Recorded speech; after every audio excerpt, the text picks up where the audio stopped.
300 रुपयाची चोरी करतोस, एवढी तर अक्कल वापर.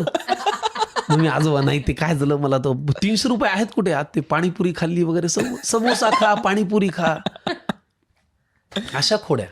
क्या बात आहे. पण ते आता आठवायला आता मजा येते. आता मला 300 रुपये घ्या, मजेदार आहे. कायम ते आठवून मजा येते मला, फार मजा किती येते. सुंदर आहे. तू मगाशी म्हणालास भजन कीर्तन, त्याची पण तुम्हाला घरातनंच सवय होती, सगळे भजनाला द्यायचे वगैरे. कारण हे पण माझा एक लक्षात आलं की त्या भागात होणारी भजनं आणि आमच्या दापोलीसारख्या कोकणातल्या भागात होणाऱ्या भजनांमध्ये फरक आहे. हो, तर त्याची तुला आवड होती लहानपणीपासून? एक तर घरात आधीपासून कुलधर्म कुलाचार, नैवेद्य वैशुदेव रोज ते सगळं आजोबा करायचे. पंचसूक्त पवमानाचा अभिषेक म्हणजे